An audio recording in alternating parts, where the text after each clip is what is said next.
말씀의 제목은 진실함을 찾으시는 하나님이라는 말씀으로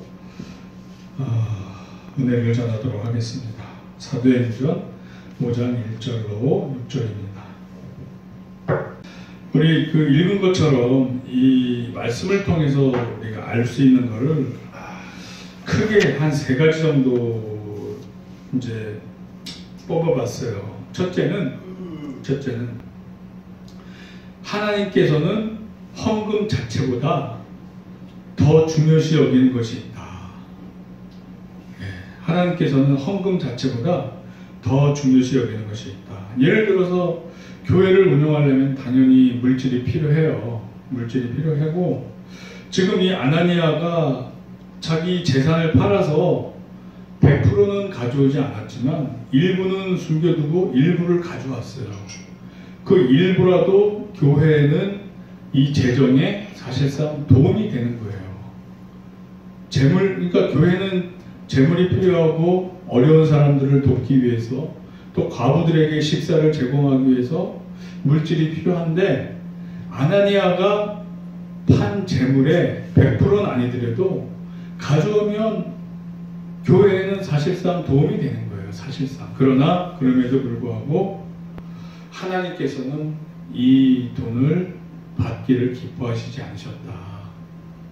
그래서 아나니아가 결국 죽기까지 하는 이런 비극이 발생하게 됐다. 즉 하나님께서는 교회가 재물이 필요한 것도 아시고 일용할 양식을 구하도록 가르쳤지만, 그 재물이 거짓과 엮인 것, 즉 순수하고 투명하고 진실된 방법이 아니고 뭔가 거짓된 방법, 그러니까 하나님의 방법이 아닌 사탄적인 방법으로 사용된 것은 하나님께서 받기를 거부하신다. 그렇게 우리가 해석할 수도 있겠어요. 그래서 결국 제가 이 구절을 쭉 봤어요. 그러면 이 아나니아가 이 사도들 앞에 놓은 이 재물, 자신의 재산을 판 돈을 교회에서 가졌는지 안 가졌는지 그 내용은 안 나왔어요. 성경에 그거에 대한 내용은 나와 있지 않아요. 저는 궁금해서 한번 이 성경 내용을 이제 봤더니 그 말씀은 없어요. 근데 아무튼 그냥 아나니아가 죽음으로 끝나는 것만 언급이 돼 있어요. 그러니까 그 돈의 유형 출처가 이 말씀의 핵심은 아니었던 거예요. 그리고 둘째는 우리가 알 수 있는 것은 하나님께서는 거짓을 싫어하신다. 왜? 거짓은 바로 사탄의 도구이기 때문에 그래요. 요한복음 8장 44절을 보면 이런 말씀이 있어요.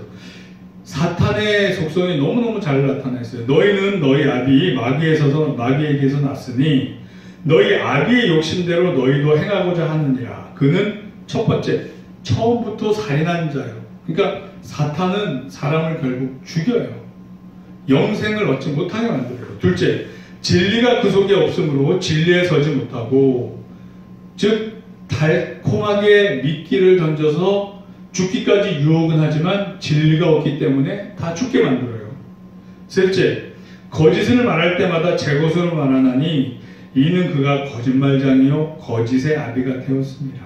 즉 거짓말을 통해서 상대방을 미혹하고 유혹하고 사람들을 넘어뜨려서 죽게 만드는, 영생을 잃게 만드는, 그 안에는 어떠한 진리도 없는 이런 속성이 너무나도 잘 나타나 있어요. 그래서 이 아나니아가 사용한 이 방법, 거짓된 방법을 하나님은 사탄적 방법이라 생각을 하고 배척을 하시는 거예요. 초대교회 처음 스타트부터 이런 거짓이 교회에 들어오면 그 다음에 어떻게 되겠어요? 교회가 얼마나 혼란해지겠어요? 교회 안에 진실된 방법, 하나님의 방법, 선한 열매들만 맺혀야 되는데, 이 초대교회부터 막 이런 사탄의 방법인 거짓이 횡행하게 되면 이 교회가 제대로 쓸 수가 없죠. 제대로 쓸 수가 없어요. 그래서 거짓은 진리와 병행할 수 없다. 네, 그거는 야고보서에 잘 나와 있어요. 야고보서 3장 9절에서 12절 또 17절에서 18절 말씀을 제가 읽어드리면, 이것으로 우리가 주 아버지를 찬송하고 또 이것으로 하나님의 형상대로 지음을 받은 사람을 저주하나니, 그러니까 사람들이 입으로 누군가를 막 저주한대요.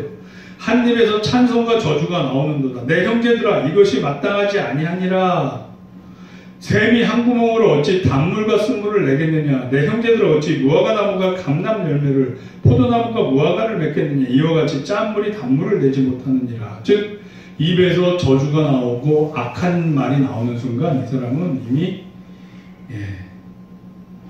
자신의 정체성을 잃은 거예요. 하나님의 자녀라는, 크리스찬이라는 정체성을 잃은 거예요.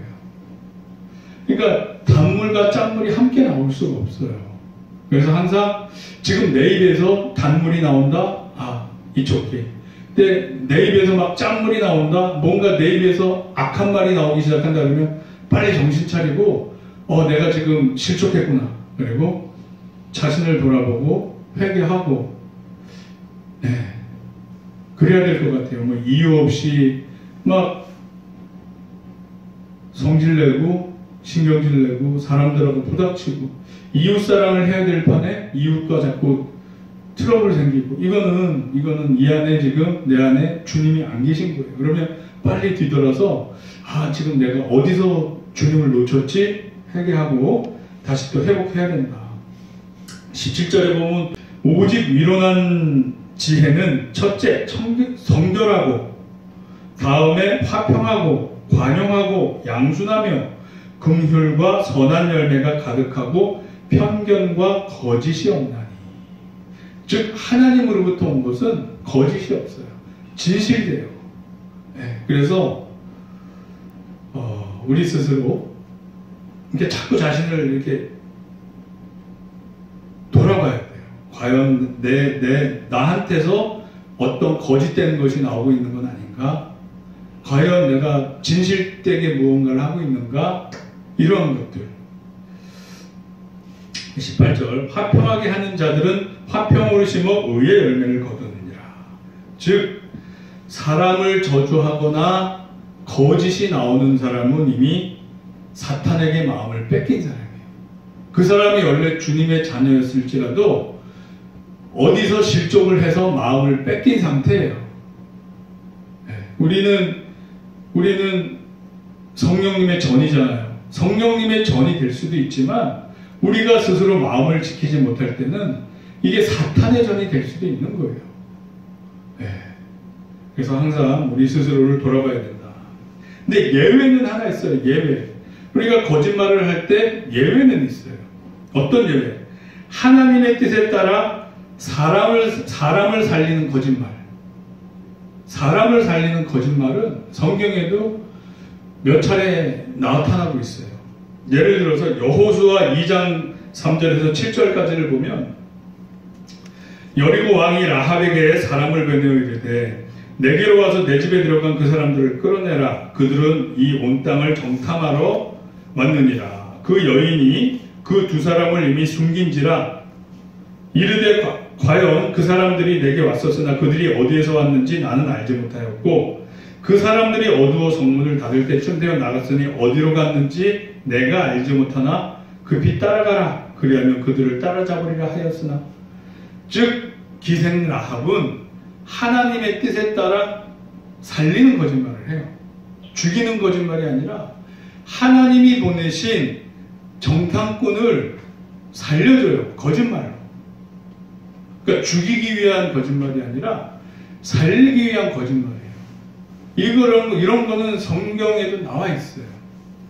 이 정탐꾼들이 살아야 여리고성이 함락되고, 그죠? 그리고 하나님의 뜻이 이루어질 거 아니에요.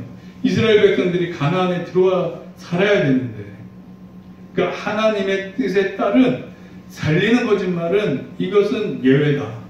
괜찮다. 그 출애굽기 3장 18절에 또 이제 이런 말씀이 있어요. 너는 그들의 장로들과 함께 애굽 왕에게 이르기를 히브리 사람의 하나님 여호와께서 우리에게 임하셨은즉 우리가 우리 하나님 여호와께 제사를 드리려 하오니 사흘 길쯤 광야로 가도록 허락하소서 하라. 모세도 바로에게 거짓말을 했어요.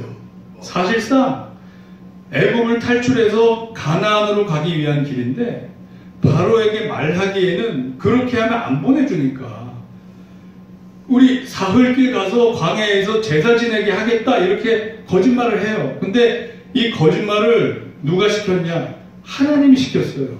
왜? 바로가 어떻게 행동할지를 알고 시키신 거예요. 그러니까 이스라엘 백성을 구출하기 위한 거짓말, 살리는 거짓말이란 말이에요. 예를 들어서 진짜 뭐 그런 상황이 있을 거 아니에요. 환자가 지금 사실대로 얘기하면 쇼크 받아서 죽을 수도 있어. 심장마비로 죽을 수도 있어.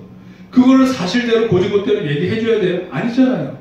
그 사람이 건강해지고 안정된 다음에 사실을 얘기해 줄지라도 있는 그대로 당신이 이렇게 이런 큰 병이 있어요. 그리고 딱 알려줬다가 그 말 듣고 쇼크로 죽으면 어떻게 해요? 그러면 그럴 때 살짝 거짓말할 수 있는 거예요.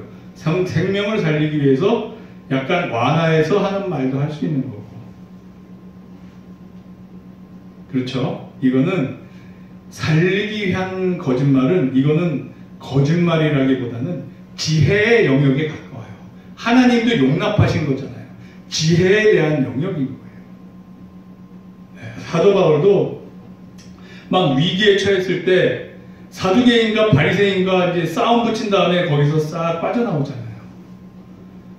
자기가 그 막 잡힌 이유가 부활 문제 때문에 그렇다고 하면서 살짝 사실 이게 사실이 아니에요. 예수 그리스도를 전파하다가 이제 그것 때문에 이제 막 위기에 처했는데 그 위기 상황을 사두개인과 바리새인과 딱 싸움을 붙이면서 그 위기를 모면하는 하나님의 역사를 이루기 위한 생명을 살리기 위한 거짓말. 그거는 거짓말이라기보다는 지혜에 가까운 지혜. 네. 그리고 세 번째는 우리가 여기서 이 본문에서 알 수 있는 게 하나님께서는 거짓이 교회에 들어오는 것을 원치 않으신다.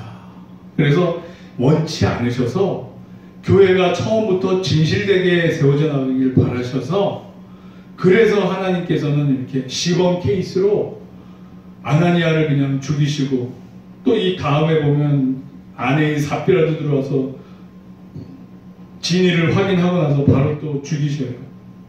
그런 비극이 일어나게 되죠. 그러니까 하나님께서는 그만큼 어떤 진실된 것을 원하시는 거예요. 진실된 거. 이와 이제 비슷한 케이스가 구약에도 있어요. 이제 아이성 전투에서 이스라엘이 이제 아간의 범죄 때문에 패배를 하게 돼요. 그 여리고 성도 무너뜨리고 훨씬 크고 무너뜨리지 못할 불가능한 일도 진짜 하나님의 역사심으로 이뤄냈는데 그 조그만 아이성 아주 그냥 별것도 아닌 것 같은데 오히려 거기서 졌단 말이에요. 근데 그 이유가 있었어요. 하나님이 아간의 범죄 때문에 그렇게 만드셨어요. 그래서 여호수아 7장 20절에서 21절 말씀을 보면 아간이 여호수아에게 대답하여 이르되 참으로 나는 이스라엘의 하나님 여호와께 범죄하여 이러이러하게 행하였나이다.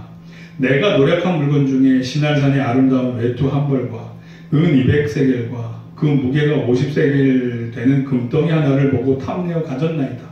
보소서 이제 그 물건들을 내 장막 가운데 땅속에 감추었는데 은은 그 밑에 있나이다 하더라.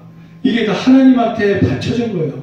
즉 지금 말로 하면 교회에 다 바쳐진 거예요. 그래서 이걸 전리품으로 이 백성들이 가질 수 없는 거였는데 탐이 나니까 욕심이 나니까 자기 걸로 그냥 인마이 포켓 그냥 슬쩍 했단 말이에요. 아간이 교회에만 하나님께만 온전히 드려진 재물을 그냥 탐욕에 끌려서 그냥 쓱싹 했어요. 그래서 이것 때문에 하나님이 그렇게 아이성에서 지게 만드셨어요.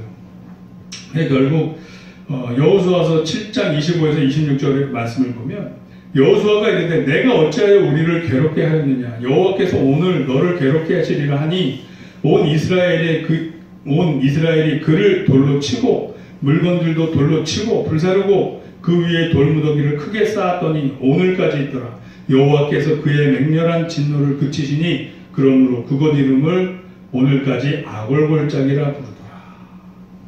그러니까 이것도 마찬가지예요. 탐욕은 탐욕인데 이 아간이라는 사람이 진실되지 못했던 거예요. 거짓 행했던 거예요. 왜? 하나님께 다 바쳐진 건데 하나님께 다 바친 것처럼 하면서 이 제사장들, 이스라엘 민족들 모세를 속이고 자기 거를 숨겼단 말이에요. 자기 거를 따로 착복을 했단 말이에요. 네. 그러니까 이것이 하나님 보시기에 거짓된 거다. 이거는 사탄의 방법이다. 그러니까 이런 거를 하나님은 좋아하시지 않으셔요. 받아들이지 않으셔요. 그래서 결국 이와 같은 맥락에서 아나니아도 동일한 맥락에서 자기 재산 자기가 팔아서 있는 그대로 반 남기고 반만 가져왔습니다. 그러면 아무 탈 없는 거였는데 왜 그거를 교회에 모든 재산 다 팔아갖고 왔습니다. 이렇게 왜 하나님 앞에서 거짓말을 하냐 이거였어요. 그것도 초대교회에서. 뭐든지 스타트가 항상 중요하잖아요. 정말 처음에 스타트가 아무리 좋아도 시간이 흐르면서 자연적으로 도태되고 막 타락하고 흔들리고 이러는 판에 처음부터 이 교회에 거짓이 들어오면 이 교회가 얼마나 바로 설 수 있겠냐고요. 그러니까 하나님께서는 그냥 시범 케이스로 아나니아를 바로 죽이셔요. 그러니까 이때 초대교회 때 이 제자들이 다 두려워 떨면서 하나님을 경외하고 좀 더 스스로를 돌아보면서 진실되게 거짓 없이 하나님의 방법대로 살라고 애쓰고 노력하는 결과를 맺게 돼요. 아멘. 아멘. 저와 우리 신명기의 모든 지체님들은 이렇게 주님 앞에서 정말 진실되기를 바라요. 저도 이렇게 인생을 이렇게 되돌아보면서 깨닫는 게 있어요. 깨닫는 게. 그래서 제가 그걸 깨닫고서 요즘 말씀 전할 때 진실해야 된다는 걸 자꾸 전하고 있어요. 왜? 30년을 통해서 하나님이 나로 하여금 깨닫게 해주시기 원했던 게 진실해라 이거였기 때문에 그걸 제가 깨달았기 때문에 거짓되지 않고 진실해야 되겠구나. 진실해야 되겠구나. 그거를 제가 많이 느끼고 있습니다. 자, 그렇습니다. 정리 및 결론, 말씀을 이제 결론을 내리면, 하나님은 교회의 각 지체님들에게 거짓된 예물보다는 진실한 삶 그 자체를 원하신다. 이걸 깨닫게 됐어요. 그래서 만약 우리가 거짓과 벗하고 있다면, 지금 뭔가 외식하고 있다면, 뭔가 겉으로 사람들 눈치 보면서 사람들한테 어떻게 보일까에 신경 쓰고 겉과 속이 다르게 행하고 있다면 그거는 그 순간은 우리가 주님과 동행하고 있는 상황이 아니에요. 적어도 주님 보시기에 진실되게 또 그 진실한 마음으로 사람들에게 예수님이 우리에게 그러셨던 것처럼 그렇게 우리도 대해야 된다.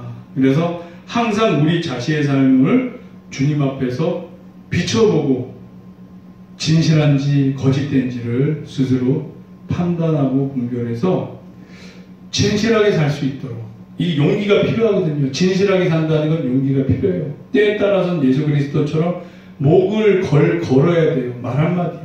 그러니까 우리는 하나님한테 구하면서 주님 도와주시옵소서. 우리가 진실하게 살 수 있도록 도와주시옵소서. 도우심을 구하면서 그렇게 사는 저와 우리 신명교회 모든 지체님들이 되기를 축복합니다. 아멘. 할렐루야.